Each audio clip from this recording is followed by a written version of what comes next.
নমস্কার বন্ধুরা, আপনারা সবাই কেমন আছেন? আজকে নিয়ে এলাম সুজির পকোড়া।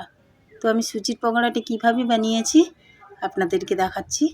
প্রথমে 2 কাপ জল নিয়ে নিলাম কড়াতে, নিয়ে 2 চামচ চিলি ফ্লেক্স, 1 চামচ লবণ এবং 2 চামচ ভাজা মশলা দিয়ে ভালো করে জলটাকে গরম করে নেব। ফুটিয়ে নিলেও হয়, আমি ভালো করে গরম করে নিয়ে তাতে সুজিটা অল্প অল্প করে 1 কাপ সুজি দিয়ে দিলাম এবং মিডিয়াম আঁচে সুজিটাকে এইভাবে রান্না করে নিতে হবে।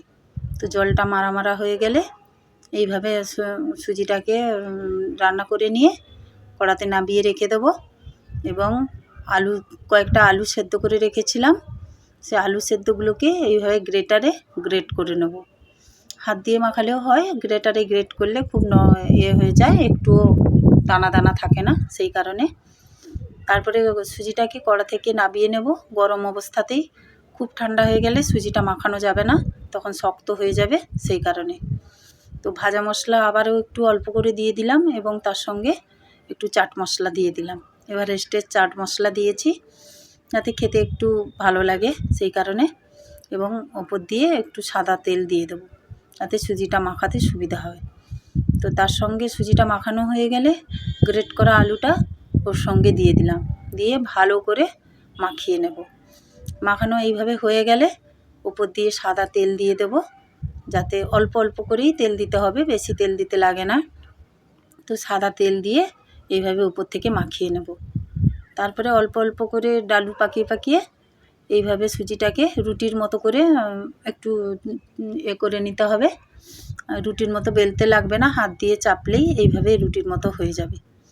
তারপরে ছুরি দিয়ে কেটে কেটে একটা শেপ নিয়ে আসব যাতে ভালো লাগে দেখতে। আর খুব পাতলা করা যাবে না, একটু মোটা মোটাই রাখতে হবে। যেহেতু সুজি সেহেতু এমনি নরম থাকে, তেলে দেওয়ার পরে একটু শক্ত হবে।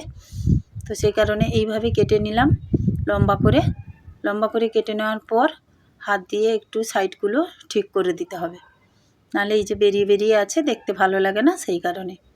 তারপরে আমি মাঝখান দিয়ে কেটে নিলাম, অনেকটা লম্বা হয়ে গেছিলো এগুলো, ওই জন্য মাঝখান দিয়ে কেটে নিলাম যাতে আমার ভাজতে সুবিধে হয়। কড়াতে মিডিয়াম আছে, কড়াটায় তেল দিয়ে মিডিয়াম আছে গরম করে তারপরে এইভাবে ছাড়তে হবে। মিডিয়াম আঁচেই প্রত্যেকটা সুজি ভাজতে হবে। তো এইভাবে মিডিয়াম আছে আমি ভাজতে থাকবো।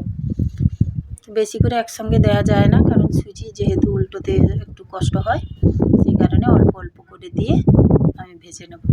এইভাবে লাল লাল করে ভাজা হয়ে গেলে তুলে নিতে হবে।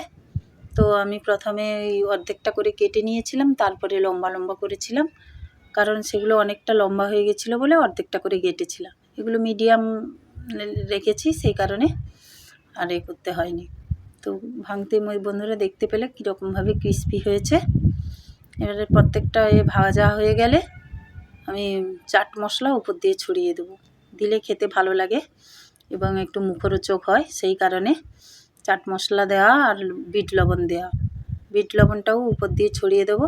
চাট মশলা আর বিট লবণ দিলে খেতে তো এমনিই ভালো লাগবে, সেই কারণে চাট মশলা আর বিট লবণ দিয়ে ছড়িয়ে রেডি করে নেব।